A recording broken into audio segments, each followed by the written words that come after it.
Assalamualaikum warahmatullahi wabarakatuh. Puji syukur kami panjatkan kepada Allah Subhanahu wa Ta'ala. Pada kesempatan ini, kami akan menyampaikan presentasi mengenai masjid sebagai pusat ibadah, pendidikan, dan pemberdayaan umat. Sebelum memulai presentasi, izinkan kami memperkenalkan diri. Perkenalkan, saya Naswakiza Stamandani. Nama saya Nabila Jazila Tenikmat. Nama saya Chelsea Felisa Angelin Panherman. Nama saya Syafania Lusita Ayudhia Atmoko. Nama saya Hijrah Borneo Azahra. Nama saya Kanaya Aulia Zara. Saya akan menjelaskan fungsi-fungsi utama masjid. Masjid memiliki berbagai fungsi penting dalam kehidupan umat Islam.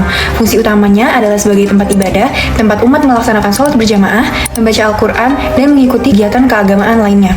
Selain itu, masjid juga berfungsi sebagai pusat pendidikan sejak masa awal Islam, yang terus berlanjut melalui pengajian, kelas Al-Quran, dan pembinaan ilmu keislaman.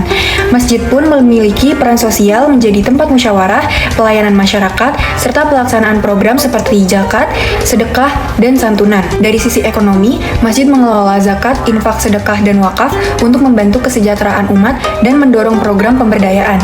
Tidak hanya itu, masjid juga berperan sebagai pusat budaya Islam melalui perayaan hari besar, kegiatan seni, dan tradisi yang mencerminkan nilai agama dan kearifan. Pertama, saya akan memaparkan materi sesuai dengan metode yaitu C2, menjelaskan makna peran masjid dalam membentuk karakter umat dan masyarakat. Peran masjid dalam membentuk karakter umat dan masyarakat sangat penting, karena masjid bukan hanya sebagai tempat ibadah ritual, tetapi juga sebagai pusat pembinaan moral, spiritual, dan sosial.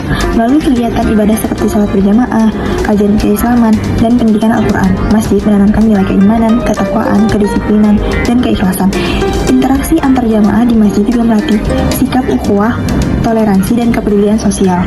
Selain itu, masjid berperan sebagai pusat pembelajaran dan pemberdayaan masyarakat, tempat menyampaikan nilai keadilan, kejujuran, dan tanggung jawab. Dengan fungsi ini, masjid membentuk individu yang berakhlak mulia serta masyarakat yang harmonis, peduli, dan berorientasi pada kemaslahatan bersama. Di sini saya akan memberikan contoh peran masjid dalam hubungan masyarakat. Peran masjid dalam hubungan masyarakat tidak hanya sebagai tempat ibadah, tetapi juga sebagai pusat pendidikan dan sosial Balikpapan.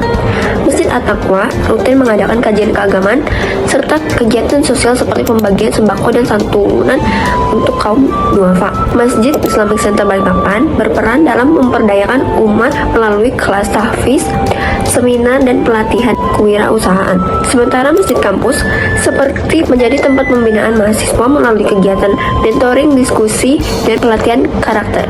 Melalui berbagai program tersebut, masjid berfungsi sebagai pusat pembinaan spiritual, pendidikan, dan transformasi sosial yang memberi manfaat nyata bagi masyarakat. Di sini saya akan menjelaskan poin C4 tentang perbedaan fungsi masjid pada masa Rasulullah dengan era modern. Pada masa Rasulullah, masjid bukan hanya tempat sholat, tetapi juga pusat seluruh aktivitas umat.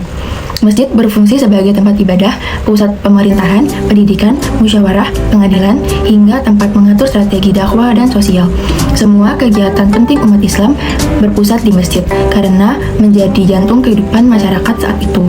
Sedangkan di era modern, fungsi masjid lebih terfokus pada ibadah, kajian keagamaan, pendidikan nonformal, kegiatan sosial, dan pembinaan umat. Masjid sudah tidak menjadi pusat pemerintahan, tetapi menjadi pusat pembinaan karakter, edukasi Islam, pemberdayaan masyarakat, serta kegiatan sosial seperti santunan, pelatihan, dan pembinaan remaja masjid.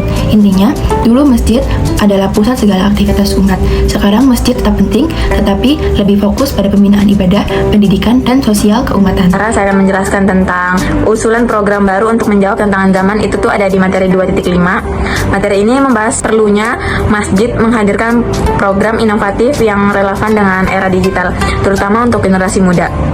Salah satu usulan utama adalah Digital Literasi for Muslim Youth, yaitu program literasi digital yang membekali remaja agar bijak, produktif, dan sesuai nilai Islam dalam menggunakan teknologi. Program ini mencakup pelatihan penggunaan teknologi secara aman, pembuatan konten positif dan dakwah digital, serta edukatif dalam dampak negatif di gadget dan media sosial.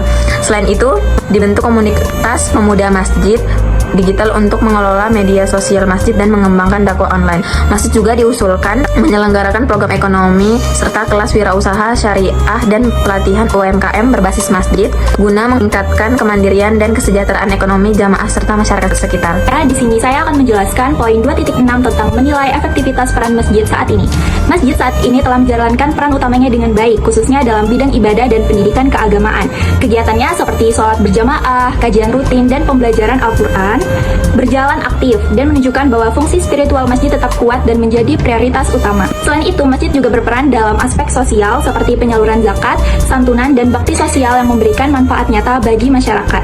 Namun, dari sisi pemberdayaan umat, peran masjid masih belum optimal. Banyak masjid yang belum memiliki program yang struktur untuk pembinaan remaja, penguatan ekonomi jamaah, pemanfaatan teknologi digital. Masjid masih sering berfokus pada ibadah ritual, padahal masyarakat membutuhkan masjid sebagai pusat solusi atas berbagai persoalan kehidupannya saat ini.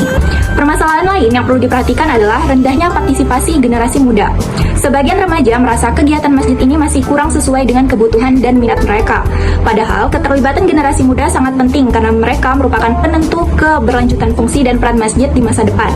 Oleh karena itu, masjid perlu melakukan peningkatan kualitas manajemen, menciptakan program-program yang inovatif dan inklusif, mengoptimalkan teknologi digital, serta menjalin kerjasama dengan kampus, sekolah, dan lembaga sosial.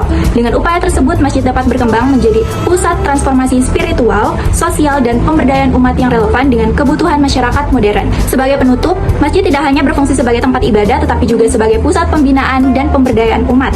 Optimalisasi peran masjid secara menyeluruh akan menjadikannya lebih hidup, adaptif, dan bermanfaat bagi seluruh lapisan masyarakat. Dengan sinergi antara pengurus, jamaah, dan generasi muda, masjid diharapkan mampu menjadi motor penggerak perubahan positif dalam kehidupan umat Islam di era modern. Ingat, masjid bukan hanya tempat ibadah, tapi juga ruang tumbuh untuk kita para remaja dan Gen Z. Yuk mulai peduli, ikut terlibat, dan hidupkan masjid dengan ide serta kreativitas kita. Demikian pemaparan makalah yang dapat kami sampaikan. Semoga materi ini bermanfaat dan menambah wawasan. Kami mengucapkan terima kasih kepada seluruh pihak yang telah menyimak video hingga akhir. Mohon maaf apabila terdapat kesalahan dalam penyampaian. Wassalamualaikum warahmatullahi wabarakatuh.